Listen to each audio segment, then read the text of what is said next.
વચ્ચે બોલશે નહીં. બરાબર? હું વાર્તા શરૂ કરું છું. વાર્તાના પાત્રમાં જેનો ભાગ હશે એ વિદ્યાર્થી અહીંયા સામે આવશે અને એનો રોગ ઘટાડશે. એમને શું કરવાનું એ સમજાય છે. એ વિદ્યાર્થી હાજર થશે એને બદલે બીજા આવશે. એક વૃદ્ધ ડોશીમાં હતા. આ વૃદ્ધ ડોશીમાં એમની ઉંમર થઈ, ધીમે ધીમે ડોશીમાં થોડા નરમ થયા અને એમની તબિયત બગડી અને વીક થઈ ગઈ. ડોશીમાં ધીમે ધીમે બીમારીમાં સપડાઈ ગયા. ડોશીમાની બીમારી વધી ગઈ. ડોશીમાને દવા કરવા માટે બે ડોક્ટર બોલાયા. બે ડોક્ટર ડોશીમાની તપાસ કરી. તપાસ કરો ડોશીમા. ડોશીમાની તપાસ કરી, એમની દવા કરી, એમને બીપી માપી, પણ ડોશીમાની તબિયત કઈ સુધરી નહીં. ધીમે ધીમે ડોશીમાની તબિયત વધારે ને વધારે બગડતી ગઈ. હવે આ ડોશીમાને 3 દીકરી હતી. 3 દીકરીઓ હતી. ડોક્ટર આ ડોશીમાને 3 દીકરી હતી. એક સૌથી મોટી દીકરી, એક એનાથી નાની દીકરી, એક સૌથી નાની દીકરી. ડોશીમા ખૂબ ધનવાન હતા, પૈસે ટકે સુખી હતા. ડોશીમાને કોઈ વાતની કમી નથી, પણ તબિયત સુધરી નહીં. ડોશીમાને એમ લાગ્યું કે હવે તબિયત કઈ સુધરેલી નથી. એમની જોડે રૂપિયા પૈસા ધન દોલત હતું, એમને દીકરા નતા, એટલે આ 3 દીકરીઓને આપવાનું હતું. આ ડોશીમાને એ વખતે આપણે પ્રાણી રાખતા ઢોર, એટલે આ ડોશીમાને 19 ઊંટ હતા. 19 જેવા ઊંટ થઈ જાય, વધારે અતિ થઈ જાય. 19 ઊંટ ઘડી બેગડી નાખી. આ ડોશીમાને 19 ઊંટ હતા. ડોશીમા મરતા પહેલા કે આ 3 દીકરી ઝઘડે નહીં, એટલા માટે એમને ભાગ પાડીને આવવાનો વિચાર કર્યો. ડોશીમા કે લાવનો એમના ભાગ પાડતો રહ્યો. ડોશીમા એમણે ભાગ પાડવાનો એક બોર્ડમાં વસિયતનામું લખ્યું. લખીને જાય, કદાચ કે કાલે મારું મોત થઈ જાય, ડોશીમા કે કદાચ 100 વર્ષ પૂરો થઈ જાય તો આ 3 દીકરીને મારા 19 ઊંટ ભાગ પાડીને આપી અને જવું. એટલે એમણે એક બોર્ડમાં લખાણ લખ્યું. એમણે કેવું લખાણ લખ્યું, હું આ બોર્ડમાં લખું છું, તમને બતાવું છું. પછી તમે જોજો ધોરણ 5, 6, 7, 8 વાળા આ બોર્ડમાં જે વસિયતનામું લખેલું એ પ્રમાણે તમારે આ 19 ઊંટના ભાગ પાડવાના છે. આ 3 દીકરીઓને 19 ઊંટ વેચીને આલવાના છે. હું પ્રશ્ન પૂછીશ, આ ઊંટના ભાગ પાડવાના. તમારે એમાંથી જેને જવાબ આવડે એને અવલંબી કરવાનો અને ડોશીમાએ વસિયતનામું લખ્યું એમાંથી કઈ રીતે આ 19 ઊંટના ભાગ પડશે.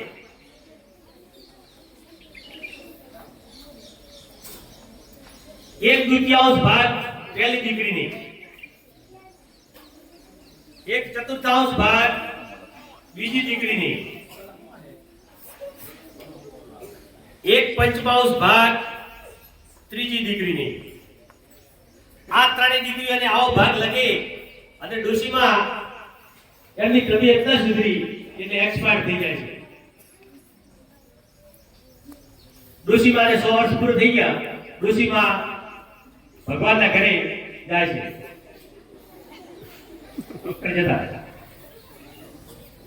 હવે જો આ 3 દીકરીઓ છે, આ 3 દીકરીઓને ડોશીમાએ વસિયતનામું લખ્યું છે. 1/4 ભાગ, 1/4 ભાગ, 1/5 ભાગ, એ રીતે ભાગ પાડી અને આ 19 ઊંટે, ગણ્યા 19 છે, 19 ઊંટ છે. હવે તમે બેઠેલા 1/4 ભાગ એટલે જે પહેલી દીકરી છે આ બાજુ એને અડધા ઊંટ આપવાના છે. 1/4 એટલે અડધા થાય. જેટલા ઊંટ એને અડધા કરીને આપવાના છે. બોલો કેટલા ઊંટ થશે? પદવાળાને બોલે એમને ખબર છે. 19 ના અડધા કરવાના, ઊંટના ભાગ પાડવાના છે. કોઈને ખબર પડશે ભાઈ? ચલો 6, 7, 8 માંથી બોલો ભાઈ. 9 તો 18 થાય. એક ઊંટ રહી ગયો. 19 ઊંટના અડધા ભાગ કરવાના. બોલો શેડ્યુ સંગીતા. હા 7 તો 14 થાય. શિલ્પા 8 ના 8 પણ 7 19 છે. 19 ના અડધા ઊંટ કરવાના. ત્યારે ના એટલી વારમાં એમને ઊંટના ભાગ નતા પડતા. થોડી વારમાં એમની બાજુમાંથી એક કાકી આવ્યા. એક કાકી આવે છે અને કાકીની વાત કરે છે, કાકી અમારે 19 ઊંટના ભાગ પાડવા છે, તમે ભાગ પાડી આલો. તો કાકી તરત જ કહે છે, લાવો આ ઊંટનું સોલ્યુશન લાવજો. કાકી જોડે એક ઊંટ હતો એમનો પોતાનો, ઊંટ લઈ આવો. કાકી પોતાનો એક ઊંટ લઈ આવે, બીજું 19 ઊંટ હતા અને કાકી એમનું બીજાનું ઊંટ, કાકીનું ઊંટ આ લાઈનમાં કરે છે એટલે 20 ઊંટ થયા. પહોંચી ગયા લાઈનમાં. હવે 20 ઊંટ થયા, એમાંથી અડધો ભાગ કરવાનો છે પહેલી દીકરીને. કેટલા આવશે? કેટલા ઊંટ થશે? કાકી એક ઊંટ ઉમેર્યો છે. કાકી એક ઊંટ ઉમેર્યો 19 ઊંટ હતા, એક કાકીનો ઊંટ આવ્યો. માયા બીજા 10 ઊંટ મળશે. ચલો 10 ઊંટ આ બાજુ આવતા રહે પહેલી દીકરીના ભાગમાં.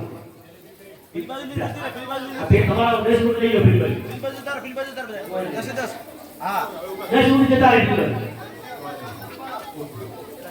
હવે બીજી દીકરીના ભાગમાં તો એક દુનિયા આવશે ને અડધા ઊંટ જતા રહ્યા. હવે 1/4 ભાગ એટલે ચોથો ભાગ. 20 ઊંટ હતા એનો ચોથો ભાગ કેટલા થાય? બોલો બોલો ડાબી 5. ચલો બીજી દીકરીના ભાગમાં 5 ઊંટ મળે, 5 ઊંટ લઈ જાય એટલે 5 ઊંટ આપી દો. ચલો મળી ગયા બીજી દીકરીને 5 ઊંટ. હવે સૌથી નાની દીકરી હતી એને 1/5 ભાગ. 1/5 ભાગ એટલે કેટલા ઊંટ મળે એને? કોઈ કહેશે? અંજવા અંજલિ 4. તો સૌથી નાની દીકરીને 4 ઊંટ આપી દઈએ. લઈ જાય એટલે 4 ઊંટ. 4 જો ગયા 4 ઊંટ. કેટલા ઊંટ વધ્યા? 1 ઊંટ વધ્યો કાકીનો હતો. કેનો હતો? કાકી પોતાના ઊંટ લઈ અને પોતાના ઘેર જાય છે અને એના ત્રણેય દીકરીઓને ઊંટના ભાગ પાડી આપે છે. લઈ જાય. અસ્તુ જય ભારત.